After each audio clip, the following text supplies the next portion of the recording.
Welcome to this very special episode of Investor's Guide. I'm so glad you joined us this week. First of all, happy Independence Day to everyone at home.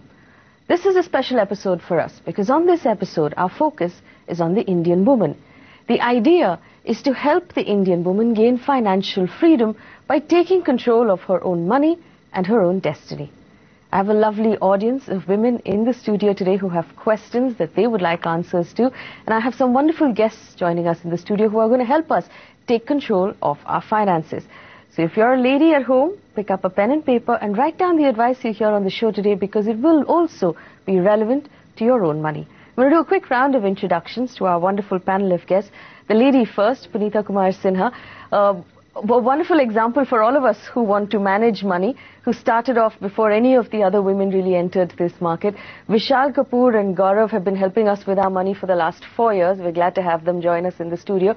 And of course, from our Delhi office, Dhirendra Kumar joins us to answer our questions on mutual funds. Dhirendra, thank you so much for joining us. Happy Independence Day to you. Thank you.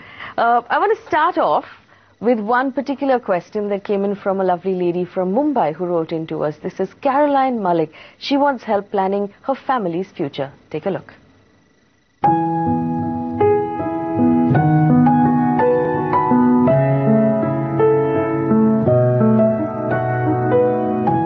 Hi, I'm Caroline Malik, born and brought up in Calcutta. I'm a homemaker. I got married and had my first baby there. After a year, we shifted to Hyderabad. In 2000, I had my second baby in Hyderabad. We spent 7 long years in Hyderabad and had some beautiful moments there. In 2006, we came to Mumbai.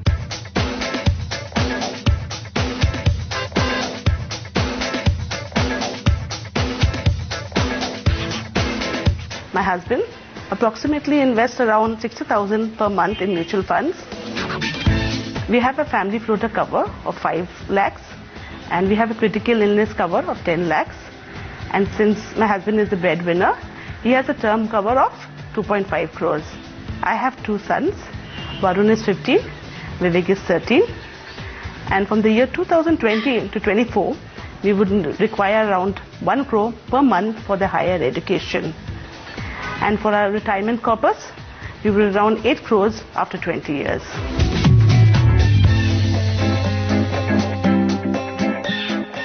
All right, so that was Caroline Malik, and the reason why I asked you to pick up a pen and paper is because that case is so relevant to so many of us watching from home who have children that we want to provide for, and of course your own retirement that you must think about. Vishal, we're going to get to the actual investments in a little while, but I'm really pleased to hear about the insurance portion, that the family seems to have everything under control. So health insurance, critical illness and a term cover for the earning member, is that enough? Do you want to make any changes there? I think I don't have the income details as yet, but 2.5 crores sounds ballpark right. At least it's not a few lakhs, which would be completely inadequate. I would relook at the family floater, because for a family of 4, a 5 lakh cover, given the way expenses in medical are moving, I would reconsider that. The rule of thumb that we generally use is about 4 to 5 lakhs per person. So if you want to go the family floater way, I would consider 10 to 20 at the minimum. But the alternatives could be many, which is, do you want a family floater? Do you want individual policies? Critical illness, again, same logic applies, which is especially for the breadwinner or any other illness in the family, any such expense can be far more than the 10 lakh that we already have. Now, these covers are relatively well priced, so you can always buy individual covers to add up to much more. I would look at least 25 lakhs over there. Preeta, I want to ask you, for a family like this, and so many families watching at home have the same problem, they have a time horizon of 7 years for their children's education, 20 years for their own retirement. And from the list they sent us, a lot of the money is going into equity. From where we are right now, in an equity market that makes everybody so nervous, debt funds that are making everybody so nervous, gold that hasn't done well this year, where do you see these asset classes moving in the next 7 to 20 years? Can they rely on equity or continue to rely on equity the way they're doing right now? Well, I mean, if history is any guide, and typically history does repeat itself, I mean, there's lots and lots of academic research and other research that shows that over a long period of time, equities tend to outperform other asset classes. And even if you look at the last 30 years, Sensex has outperformed both the FD and gold. So it really depends on your time horizon. But of course, in the very short term, you're vulnerable to a lot of volatility and asset price movements in those segments.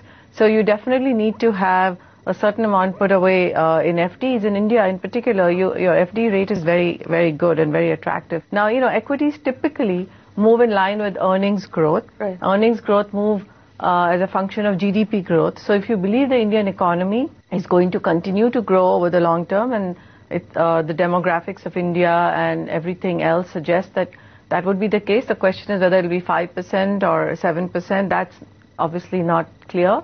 But even if it is 4 to 5% real GDP growth, you can expect positive returns from equities over a long period of time. But I'm going to bring in Dhirendra here. Dhirendra, two goals, one at 7 years, one 20 years from now. Are you happy with the asset allocation they have? Punita was just telling us that it does make sense to put some money in fixed deposits. How would you like them to break up that money? I would say that, for these two goals, have two distinct portfolios.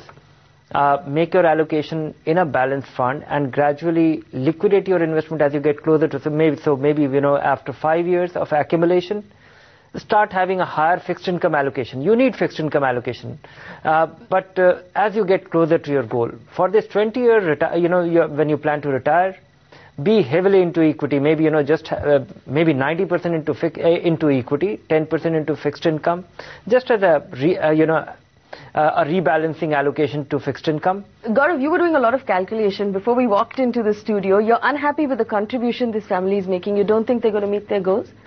In terms of 60,000, yes. So that's not sufficient.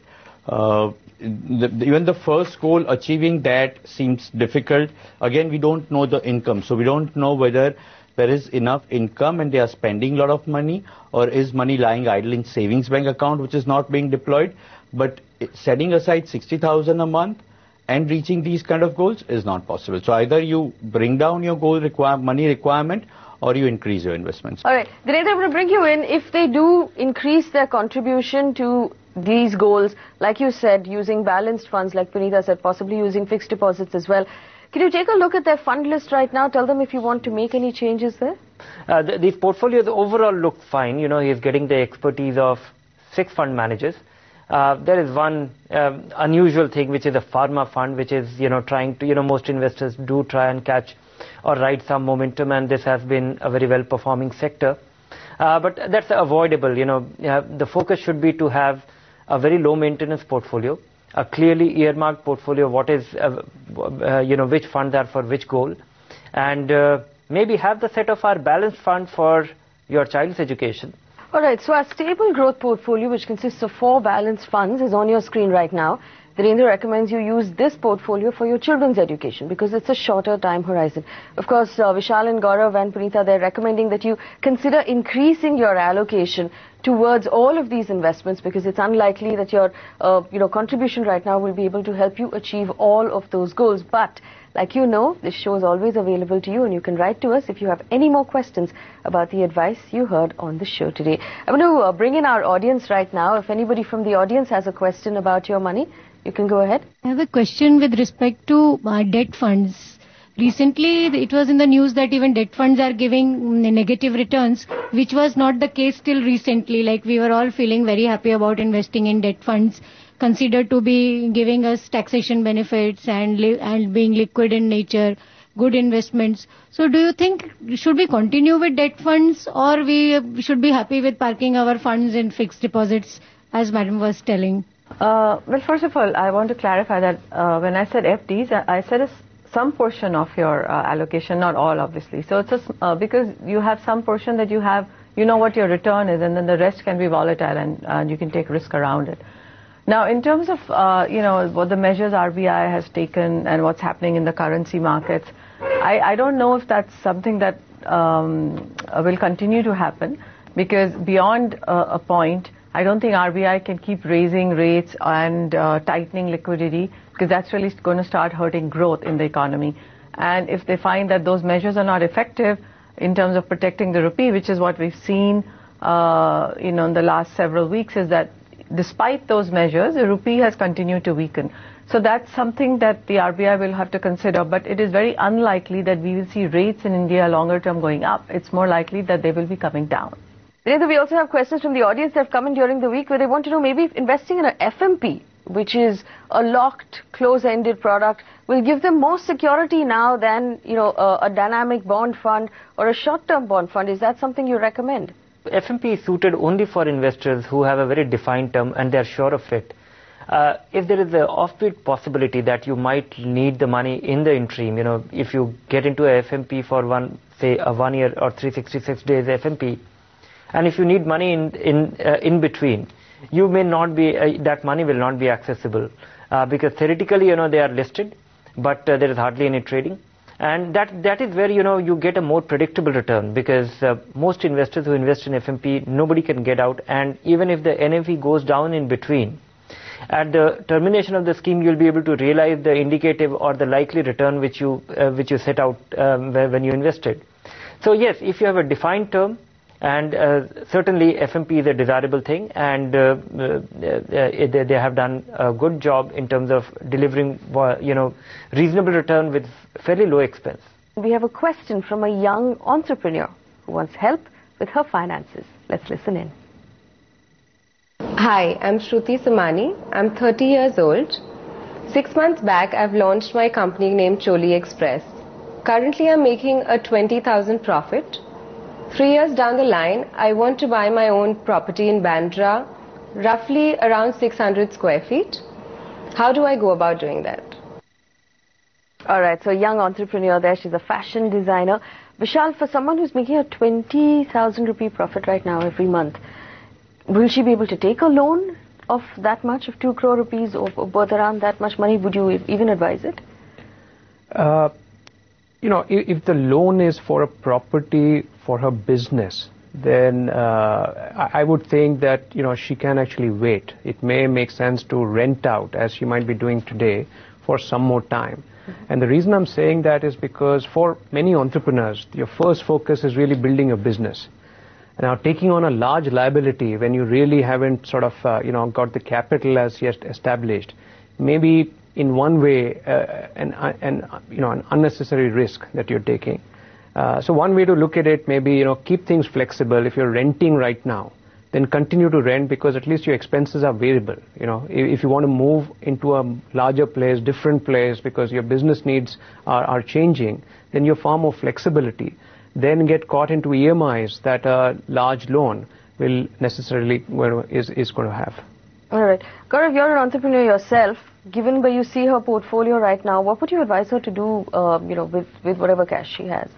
No, so one thing is she started just 6 months ago and she's talking about 20,000 a month, and she's also stated that she participated in some event or something. So I'm not sure whether this income is going to be consistent. Not that I want to be pessimistic, but usually we say about 1,000 days, 3 years to kind of get the nuances of the entire new entrepreneur activity that you're doing. So instead of getting into any kind of capital expenditure, one is stay away, and whatever investment that she has certain amount of savings and some other investments, just keep it handy in a manner that it could be parked in a liquid fund or a savings bank linked to fixed deposit, because here her income is not even taxable. She's talking about 20,000 a month, so she's talking about 1,20,000. She's way below her taxable. So that in case there are turbulences in her business activity, she has that money to fall back upon. All right, so that's advice specifically for Shruti. Punitha, advice for all the women entrepreneurs who are watching right now.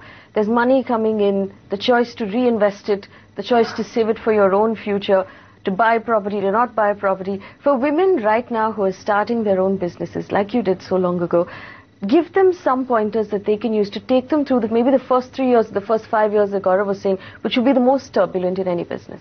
I think if you are starting a new business, I think you should try and reinvest whatever you can besides what you need, for your personal life into the business. Because if you believe in your business and you think that business is going to generate the returns that you're looking for, then you have to bet on that business.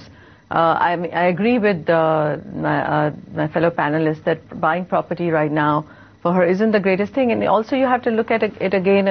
When you build your business plan, you've got to do your return on equity assumptions that you think you can realize from your business, and how does that compare to investing that money into other asset classes? Because your business is an asset ultimately at the end of the day, and so you have to compare it to other assets and the returns you can get.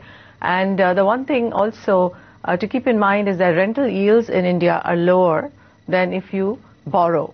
So when you borrow, you're paying a lot more than when you're renting, but of course you have the potential of capital appreciation.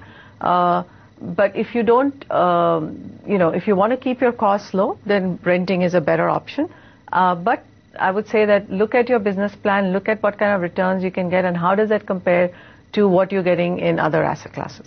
All right, we have a couple of questions from the audience. Go ahead. My question is like a person who is in age group of 25 to 30 and who has just started doing investment, what will be the ideal ratio or exposure of risk in debt or equity? What should be the ideal way to investment? Well, if you're starting right now, do you know what you want to use this money for? Or are you just putting it away for the future? There is a goal, like getting a home and yes, education loan or for education like 12 or 30 like between 15 to 30 lakhs. So what will be the ideal situation But when would you want to? It is for 5 years down the line. 5 years. Yeah. Okay. Vishal, 5 years, first time investor. What should she start with? See, again, for both these objectives, my response may be a bit different. So, for example, if the first one that you mentioned, that you want to buy it for you want to invest for a home, then really what you're looking for is the cash component or the equity component that you need for, for that home. So, I think some of, just crystallizing your objectives and making a plan is what I would want you to do first. So, my advice would be very specific goals really helps the planner. But then beyond that, it is really cash flows that we could build. Let me bring in Dhirendra at this point. Dhirendra, young investor in the studio with us. Now, she's just starting off, a 5-year horizon, wants to make her first investment. Could you give her one fund that she can make those baby steps with? I would say that, it's almost like a recurring deposit, and I would say that, even a recurring deposit might be a reasonable choice given the state of interest and your tax situation, because you will not be liable for substantial, you will not be in a very high tax bracket. But I would say that don't get unnerved by what has happened in the fixed income fund. Consider a good dynamic bond fund for a 5-year term.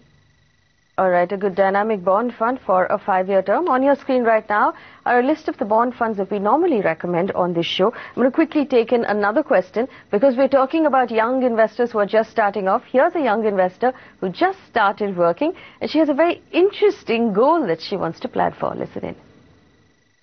Hello, I'm Shambhavi Bansali. I'm a lawyer by profession. I'm 23 years old and I recently got a job. I aspire to travel every year to a new city or a new country. My planned budget for the trip is about 1 lakh. I can save about 5,000 to 7,000 per month. How do I meet my financial goal? All right, Gaurav, young investor, nice ambition when you're 23 to want to see a new country every year.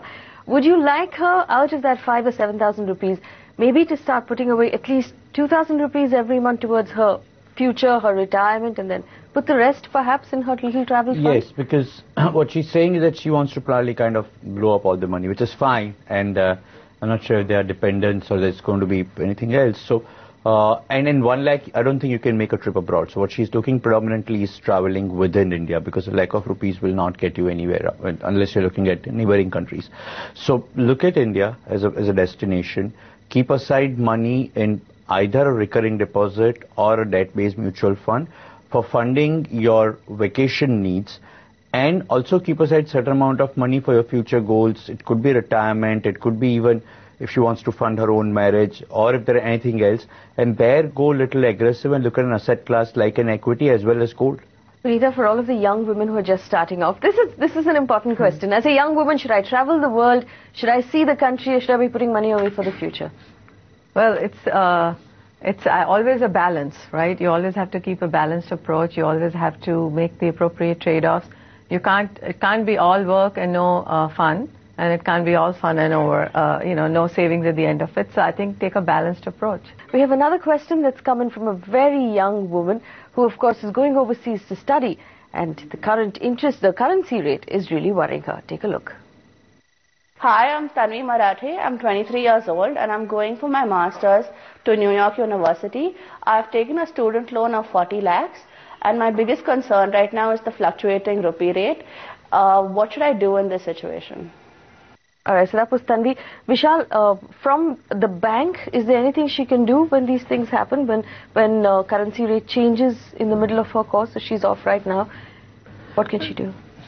So yes, from a bank's solution, let's keep in mind that companies, corporates, whatever, have to manage exchange rate fluctuations all the time. And there are ways to reduce risk or eliminate risk. What individuals, including students, are allowed to do is something called a forward cover, which basically means that you're buying the foreign currency in the future when you actually need it. Now that has a cost. But what that cost gives you, it's a bit like insurance in a sense that you pay a cost to make sure that... What is it cost right now? For someone like Tanvi, what would it cost? Now, a 1 year dollar forward, I would think, is currently quite high, given the nature of the volatility right now. I would say it's about 7% or so. But historical averages will be much lower. So one could look at, what is the cost of a forward? Could be 4 or 5%, and that's the cost of really ensuring that you don't have a situation where the rupee is actually moved against you versus a dollar or any other foreign currency, and that exposes you to the risk that we have today. Keep in mind that had you bought this forward maybe 6 months back or 1 year back, the cost may have been 4-5%, but it saved you more than the 10% depreciation we've seen right now. So it actually made a lot of sense. That's what a lot of companies would do. No reason why an individual cannot do that. Now, of course, it's slightly complicated, which is where you need a bank to help you. We have a couple of more questions. You have a question over there? Go ahead. Yes, considering the current market scenario, isn't it better to invest in the real estate? Well, it's interesting. We have a panel full of women who've not asked us about gold. They've asked us about real estate. And I'm going to go around very quickly. I'll bring in Dhirendra also. Dhirendra, real estate, the question that's being asked right now, the only asset class that hasn't really, disappointed investors over the last 6 odd months. Would you still recommend it as a better asset class than equity, debt and gold? I would say that, first I look at real estate as a house you live in. And beyond that, I see all the disadvantages of having it as the way you approach investment. First and foremost, the ticket size. As I was saying earlier, that when you get into traditional real estate, it's not as transparent, the ticket size, the way you deal with it, the lack of liquidity. So from that standpoint, it's not an easy investment. It's not meant for the small investor. Perspective, and I think what Kumar said is Sensex level in April, May 2003, just a decade ago, was somewhere around 2,600, 2,700. So from there at 18, 19,000, if you annualize it, they are still good returns. So what he said is absolutely right, that we look at real estate from long perspective, look at equity from short perspective, and then we get swayed. Otherwise, equity has also given in that decade much better returns. All right, so since we're talking to women, I must ask, what's your view on gold? Why, where do you see it going in the next, say, decade from now? I think Indians have a larger proportion of gold in their wealth, and most all women probably are going to inherit some gold.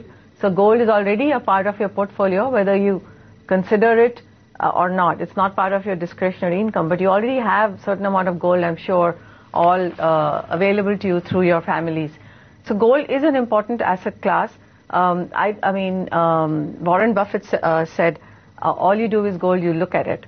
It doesn't give you necessarily a return unless you go to sell it. I think it all depends what happens to the global markets, global financial markets over the next few years, what happens to the economies, and gold typically is a safe haven, is seen as a safe haven. When the economies are doing poorly, gold does well. So it's always good to have certain proportion of gold. But I think Indians generally have more gold than most people in the world versus everything else. All right. So unfortunately, we've run out of time on this show. But remember, the guests are always available to you. And if you send in questions for our specific panelists, we will bring them back into the studio to answer your questions. Email ID is at the bottom of your screen. Thank you all of you for spending time with us on Independence Day. Thank you to our audience for coming in as well.